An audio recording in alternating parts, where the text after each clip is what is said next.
Hi hello வணக்கம், welcome back to my channel. First time என்னோட சேனலை பார்க்குறீங்கன்னு சொன்னால் மறக்காமல் சப்ஸ்கிரைப் பண்ணிவிட்டு என்னோட சேனலை பாருங்கள். இன்றைக்கி வந்து சினஞ்சர்களே சீரியலோட ஒரு ரிவ்யூ தான் பார்க்க போகிறோம். நேற்று எபிசோடில் என்னென்னு சொன்னால், இந்துவுக்கு வந்து வேலை காட்டிகிட்டு இருப்பாங்க. அதாவது பூர்ணாவும் கர்ணாவும் வந்து இந்துவுக்கு வேலை காட்டிகிட்டு இருப்பாங்க. ஆனால் கர்ணா என்னத்துக்காக நிற்கிறான்னு சொன்னால் வேலை காட்டுறதுக்காக இல்லை, இந்துவுக்கு இருக்கிற வேலையை குறைச்சி கொடுப்பான். அதாவது வேலை செஞ்சு கஷ்டப்படுறாளே, அவளுக்கு கொடுக்குற வேலையில் பாதி வேலையை நாம பார்ப்போம்ன்ற மாதிரி தான் போய் நிற்கிறாரு. ஏன்னு சொன்னால் இவர் வந்து ஃப்ரெண்டுகிட்ட போய் கதைப்பார், இப்படி மச்சான் இந்த பொண்ணை போட்டு பாடாப்படுத்துகிறாங்க அண்ணாக்கள். ஏன்னு சொன்னால் வீட்டை வந்து சரியாக வேலை செஞ்சு கஷ்டப்படுறாள், நீங்களும் பார்க்குறதானே, எனக்கும் ஒரு மாதிரி இருக்குது என்று சொல்லி ஃப்ரெண்டுகிட்ட போய் சொல்லுவார் கர்ணா.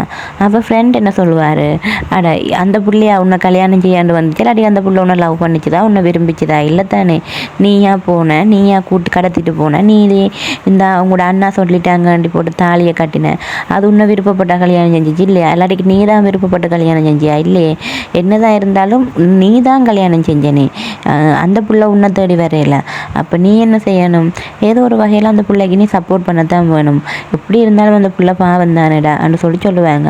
அப்போ கருணா சொல்லுவார், அடா இந்துவுக்கு மட்டும் நான் ஹெல்ப் பண்ணுறது அண்ணாவுக்கு தெரிஞ்சிச்சேன்டா, நான் செத்தேன், என்ன வீட்டை விட்டு துரத்திடுவாங்கன்னு சொல்லி கருணா பயப்படுவார். அப்போ இதுக்கு வேறு என்னதான் வழி இருக்குது அப்படின்னு சொல்லி ஃப்ரெண்ட் கேட்பார்.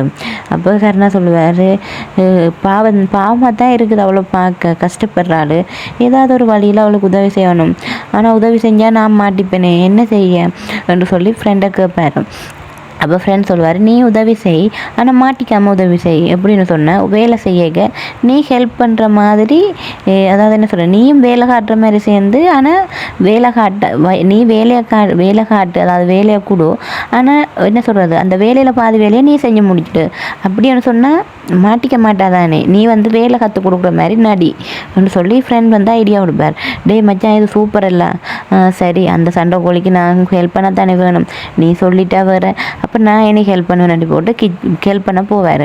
அப்போ கிச்சன் முதல் வந்து சட்டிப்பானை கழுவிக்கெல்லாம் சட்டிப்பானை கழுவி கொடுத்துருவார், அதாவது முழு சட்டிப்பானையும் கர்ணா தான் கழுவி கொடுத்துருப்பாரு. அதுக்கு பிறகு கிச்சனில் வந்து மிரக்கறி வெட்டுவாங்க. மிரக்கறி வெட்டிக்க வந்து இந்துவுக்கு வந்து கை கட் பண்ணப்பட்டுடும். அப்போ எல்லாம் துடிச்சு பதறி போயிடுவார் கர்ணா. அப்புறம் சரியாண்டி போட்டு இந்து சொல்லுவார், நீ இதிலேருந்து தொல்லை பண்ணாத, என்ன ஒரே சவா நீ வெளியில் போயிடு, நான் வேலை பார்க்குறேன்னு சொல்லி இந்து சொல்லுவாங்க. அப்படி எல்லாம் இல்லை, நீ வேலை செய்கிறியா இல்லாட்டி கள்ள முழிக்கிறான்னு பார்க்க தண்ணா இதில் இருக்கிறேன்னு போட்டு தண்ணி குடிக்காண்டு போவார். அப்போ தண்ணி குடிக்க போக அப்போ இந்துவும் வந்து கீழே இஞ்சால நடந்துட்டு வர. அப்போ கருணா சொல்லுவார், இதில் என்ன இருக்குது பார்த்து வா என்று சொல்லுவாங்க. அப்போ இந்து சொல்லுவாங்க, நீ ஒன்றும் சொல்லி தேவையில்லை, எனக்கு கண் இருக்குது, எனக்கு பார்த்து நடக்க தெரியும்னு சொல்லி போட்டு இந்த நிற்பாங்க. சரியாண்டி போட்டு கருணா தண்ணி டம்ளருக்கு எடுத்து குடிச்சிட்டு இருக்கேக்க இந்து இங்கால வருவாங்க. வரும்போது கருணாவோட இடிப்பட்டு கீழே விழுந்துருவாங்க. கீழே விழுந்த கருணா தான் வந்து பிடிச்சிடுவார். பிடிச்சிடும் கருணா அவங்களோட கண்ணையே பார்த்துட்டு இருப்பாங்க, என்னடா இவள்கிட்ட கண் இப்படி என்ன இழுக்குதே என்ற மாதிரி தான் கருணா பார்த்துட்டு இருப்பார். ஆனால் நல்லா தான் இருக்குது. இப்போ தான் வந்து என்ன சொல்கிறது, அவங்களோட ரொமான்ஸை கூட ஃபைட்டாக தான் கொண்டு போயிருக்கிறாங்க. போக வந்து இந்துவுக்கும் கர்ணாவுக்கும் வந்து லவ் ஸ்டார்ட் ஆகும். இவங்க வந்து லவ் பண்ணால் அப்படி இருக்குமான்னு தெரியல. ஏன்னு சொன்னால் சண்டை கோழியில் தானே ரெண்டும், காதல் வந்து மோதலில் தொடங்கி தானே காதலில் முடியும்.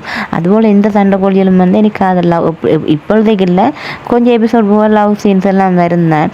கர்ணாவும் வந்து இந்துவை புரிஞ்சுப்பாங்க, இந்துவும் கர்ணாவை புரிஞ்சுப்பாங்க. இப்படி தான் வந்து சீன் போகும். இந்த வீடியோ பிடிச்சிருந்தா லைக் பண்ணுங்கள், கமெண்ட் பண்ணுங்கள், ஷேர் பண்ணுங்கள், சப்ஸ்கிரைப் பண்ண மறந்துடாதீங்க.